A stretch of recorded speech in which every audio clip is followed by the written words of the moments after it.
Turn to page 183. 19 is about compiling a list of the supports for liberation without repeating similar items and discuss how many of them are applicable to your own life. Each participant should give a percentage and each group an average of its members' percentages.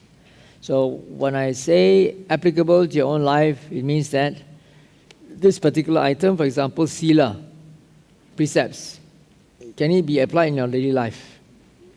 If it can, then you put 100%.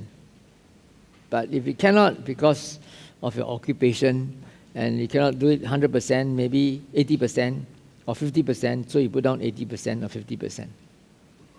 Right? Something which you can do, but whether you do or not, maybe the spirit is willing but the flesh is weak. Okay? So you do that for individuals first, and then after that your group will try to average it out for each item. Okay, each item, average for each item.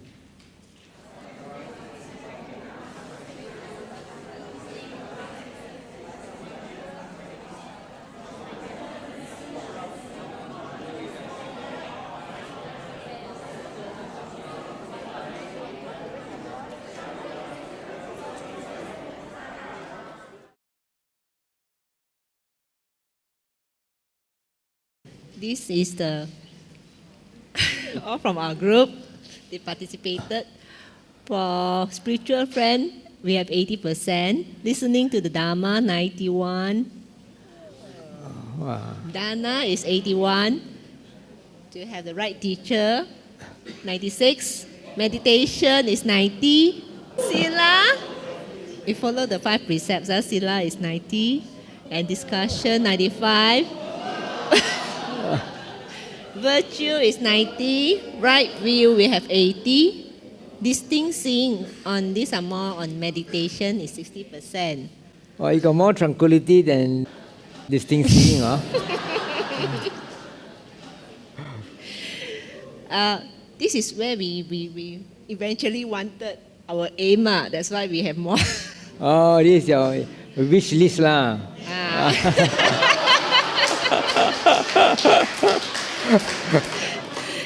And distinct seeing, right effort 90, seclusion, going for retreat is 90, unsociability is 80, wisdom, knowledge, 90. And then right thought is 90, mindfulness is 80%. Thank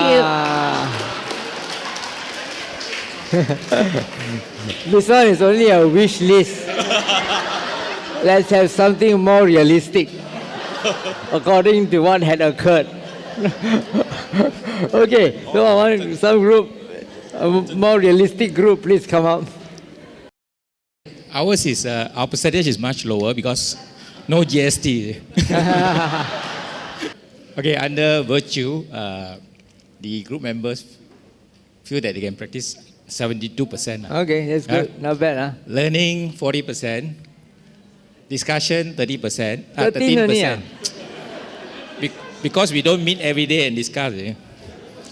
Okay. So this discussion could be through internet, WhatsApp, all this.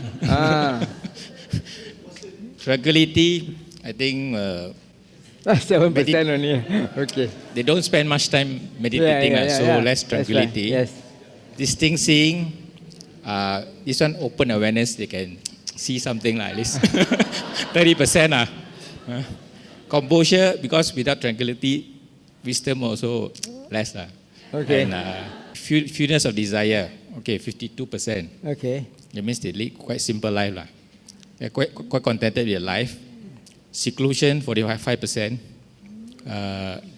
This one is unsociability, 52%. Liberation, 25%. That's not bad, huh? Knowledge and vision of liberation, 25%. Still 75% more to go. That means you already sotapan, you know. Oh, thank you. Process of wisdom leading to arising and passing away, 40%. Non-beauty, 33%. How many women in your group? Women are four. Men? Men 3. Oh, men 3. Oh, okay. Loving kindness, yes. Most of them practice loving kindness. Okay, good. Mindfulness, 43%, and perception of impermanence, 21%. So little ah. You still think most things are permanent? Yeah, okay. Okay, thank you. Virtue or Sila, 82%. Learning, 70%. Discussion talk, which leads to wisdom and right view, 63%. Tranquility, samatha, 41%. Distinct seeing, 48%. Spiritual friends, 56%. Fewness of desires, 43%. And contentment, 73%. This is very strange that we have quite a lot of desires, but at the same time still can be contented.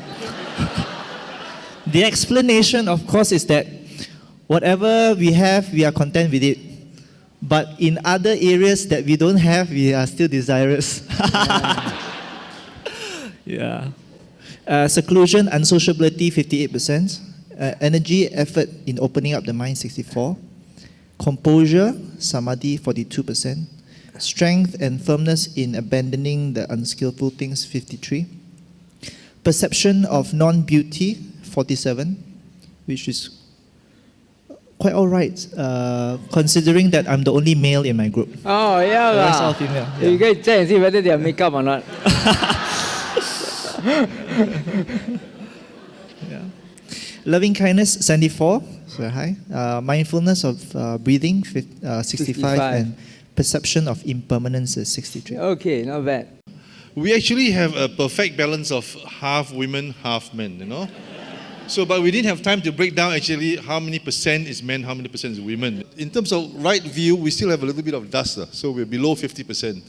If you say 50% is a passing mark, we're just below. And in terms of virtue, so 74%, so we're very virtuous, you know. Oh, We're almost overwhelming majority. In terms of learning the Dharma, some of us learn more than others, so we're above 50 mark. Discussions, yes, some of us talk a lot. Distinct seeing, 21%. Tranquility, composure, 18%. Spiritual friends, we think we have quite a fair amount of spiritual friends, especially look at this room. Then in terms of few desires, we still have below 50, which means we still have a lot of desires. Contentment, at least we are satisfied with what we get, or at least 50% and above. Daily mindfulness, we are 44%. no, I think there's seclusion, is it? Yeah, seclusion, but then we decided No. we're not too sure, just put daily mindfulness. Okay. It's fudging the issue a bit. Unsociability, we reckon we're 48.8. And energy, or aroused energy, we're 45. Precepts, we're 65. And we think we live a right livelihood, most of us. Overwhelming majority, 80%. Oh, okay, that's so good. there's hope, lah. Thank you. Okay. We compared to all other groups, I think ours, we are on average. So when we talk about virtue, we have 70%. Learning is 72%. Discussion is also about 72%. Tranquility, about 57%. Distinct seeing, 65%. Our spiritual friends, that's the highest. Because I think with good spiritual friends, sometimes that gives us the drive. That's good. Then fewness of 79. desire is also on average, because some of us has more desire than others. So this is the average. Then we talk about contentment. I think with what we have, we are quite contented. Seclusion, not all of us do meditation, go for retreat, so it's averaged out to about 49%. Unsociability, some of us do work, so we cannot be unsociable. And austere life, I think we average out to 57%. That's okay. our group take. Not bad. Okay. Thank you. Daru. No figures. No Only figures. ticks. Ticks means what? What does Ticks the tick mean, applicable. yeah, applicable. We more applicable this, So this what one is that? person, What is second that? person. 7, 5, 6, 3. It means all 7 person, they applicate, Oh, they apply can virtue. apply 7. Yes, So 100%. Yeah, we can say Okay, 100%. good. All of us, yeah, all of our group, virtue, this only 5. So 2 What is that? Suitable talk. suitable talk. I see. Learning 6 out of 7. 6 out of 7. Discussion 3 out of 7. No tranquility. No tranquility. Oh my goodness. No wisdom. Distinct seeing 3. Distinct seeing got 3. They can see distinctly but no wisdom. Yes. That's interesting. No reach this level of wisdom. Yeah. Got a lot of good friends. And then Five no got good middle friends. meditation. And then no one perceptions of non-self. Okay. Yes. No metta. No middle. No metta, no non-self. Okay, thank you. Okay. Anyone else? Okay, our group have 6 person, including Bante. So you see the percentage we get actually average out Bante's one. Otherwise, we are getting 1-2% only. So you see, for the perception of impermanence is actually 0, because Bante also 0. That's why we didn't get any. So I think this is what we score lah. Non-beauty only 1 lah. Yeah. How, Bante?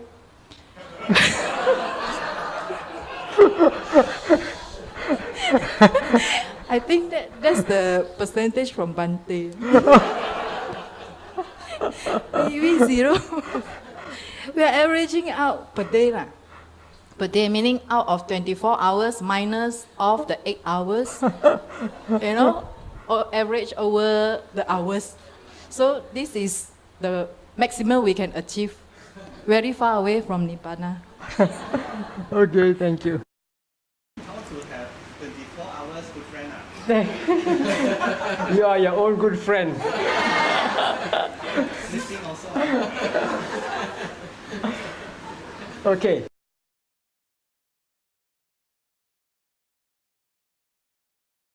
Let me just go through the supports for liberation. No percentages, but just going through the main points again. Because this is very important. Although we learn a lot of theory, we have to know how to keep ourselves along the way instead of straying off. I start off with good friends because that in one sutta, when Ayasma Ananda said to the Buddha that a good spiritual friend is half of the holy life. I'm sure you all know about the sutta. And the Buddha says, no, don't say that, Ananda. Having a good spiritual friend is the whole of the holy life. So spiritual friends are very important. In the old days, because information can only be transferred in the presence of another person. So even the more so, why a good friend is important. Nowadays, you can go to YouTube, you can go to internet, you can Google and get a lot of information. So much information that you might get an overload. I don't even know which is the correct one. So it's also not that easy. You still need to have good friends. There are also a whole range of good friends. You have good friends who are your peers, equals, and you have good friends who are your teachers, and all of them will help to support you in your practice, and you support one another. Having good friends, good spiritual friends, will be a cause and condition for suitable talk. Not talk with any other people about worldly things, but suitable talk means talk about fewness of desires, not about going for shopping in the latest mall, or about contentment with what you have, not playing a game of one-upmanship, trying to rival what your neighbor already has, and seclusion. Some people ask me during my recent retreat, they say that when they try to practice more, they find that they are becoming more and more antisocial. Now, is that normal or not? Yeah, look at this one, unsociability. So all these supports for liberation There's one verse in the Dhammapada which says, the way to worldly gains is one, and the way to Nibbana is another. Right? So if you're really a very serious spiritual practitioner aiming for liberation, at some time in your life, when your practice deepens, you will meet a crossroads. You have to make a decision. Yeah? Either you go one way or the other way. There's no such thing as the best of both worlds. Then they also talk about arousing energy, talk about virtuous conduct, about samadhi, wisdom, liberation, knowledge and vision of liberation. So all these are very important. As we all know, all sankharas are the result of cause and conditions. Right? So these are the causes and conditions for us to stay on the path to liberation. You could also learn, as I said, by yourself, study the scriptures, Google the internet for Dhamma teachings. But sometimes it's not so easy. When you have doubts, it's good to gather together with your spiritual friends, good spiritual friends, learned ones, knowledgeable ones, and discuss with them. So, this is a very fortuitous occasion for all of us to gather here in this workshop. Yeah, wonderful opportunity for you to have so many discussions packed in 2 days. Also, right view is very important. Having good friends and having suitable talk, learning what you have listened to or what you have heard and what you have Googled and discussing with your friends. I hope that will straighten your view so that you can have right view, which is the first factor on the Noble Eightfold Path. Right view is like the rudder in a boat. If there's no rudder, you may have all the thoughts and actions and speech and expended energy gone to waste. In Miccata Sutta, which we saw, there are these 10 rightness and 10 wrongness, starting with right view and ending with right liberation. On the other side, we have wrong view, ending with wrong liberation.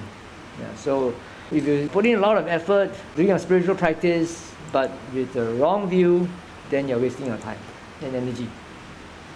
Like Brother Kaking said yesterday, he said he teaches secular mindfulness, and although his Muslim participants, you could say, had composure, they could observe the rising and passing away of their thoughts due to cause and conditioning, but because of their very, very strongly held view in a creator God, that will not take them very far on the spiritual path, although they could get some worldly benefits, stress reduction therapy. Virtue comes at the right view in the Noble Eightfold Path, and then right effort, which here in Meghiya Sutta is divided into two: to abandon the unskillful and to fulfill the skillful. Then samatha is also important. That's according to another sutta which talks about the support for liberation. It's called Anugahita Sutta, supported, AN 5.25. Right view, virtue, learning, discussion, tranquility, distinct seeing, all these has liberation of the mind as its fruit and liberation of the mind as its benefit. It has liberation by wisdom as its fruit and liberation by wisdom as its benefit. So wisdom here refers to, of course, the wisdom that leads to the rise and fall, and that is noble and penetrative, leading to arahantship. Okay? So these are the supports for liberation. I hope that all of you will bear this in mind. Not only bear this in mind, but actually try to put them into practice. Okay. So any questions? Any comments before your tea break?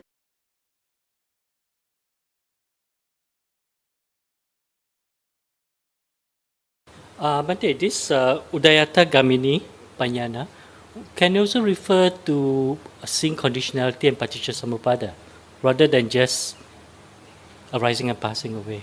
Udayata here does not say arising and passing away of what. Yes. Yeah, yes. it could be rising and passing away of causes and conditions. It could be rising and passing away of phenomena. Which I thought seeing conditionality and paticca samuppada is more relevant in the practice rather than we talk about, you see things arise and pass away from moment to moment, but it doesn't necessarily to the understanding of paticca samuppada or anatta. But if you can even have a glimpse of paticca samuppada, you can already see, and you already perceive anatta in that sense. So to me, that the second category is more important. That's how I understand this part. Yeah. Earlier on, our group mentioned about the difference between the two passages. One was talking about impermanence. The other passage we said it was talking about conditioning and paticca samuppada. That was in one of the questions, and that was our answer to that. Yeah, one question that says what is the difference between this paragraph and the second paragraph, and our answers was I think paragraph 3 was about impermanence, whereas paragraph 4, to us, our understanding, samudaya, was about conditionality and paticca samuppada. And go back to that question. Yeah, where is that? Okay, Ben, it's in page 108. 108 and discussion 10. Both types 3 and 4 seem to be about contemplating impermanence. So, is there any difference between them? So, so our answer was 3 refers to anicca, but 4 refers more to perceiving paticca samuppada. Oh, okay. I see. So, all right, I know you just want to emphasize that it's more important to see the arising and passing away of causes and conditions. Is it? Because this is about arising and passing away. To me, I understand it as seeing more of condition. But how do you fit that conditioning into udayata? Udaya means arising, atta means passing away. By seeing conditionality, you can actually see how things arise. It rises to conditions, it passes away to conditions. Like, for example, the seeing process arises. How does the seeing process arise? Because of this process of conditioning. Then, from the seeing process, there's also a series of thoughts. How do that series of thoughts arise? Also because of the rising conditioning. I know, but I suppose you can interpret it that way, although it cannot be directly inferred from the phrase udayata gamini. Yeah, unless we compare against the Chinese agamas. Yeah, go ahead. The question is, what is the wisdom that leads to rise and fall? What do you think? Anyone got any comments? You can see that on page 180. Can you read at the top right-hand corner? Highlighted. Is possessed of the wisdom leading to the arising and passing away, which is noble and penetrative and leads to the complete evaporation of suffering.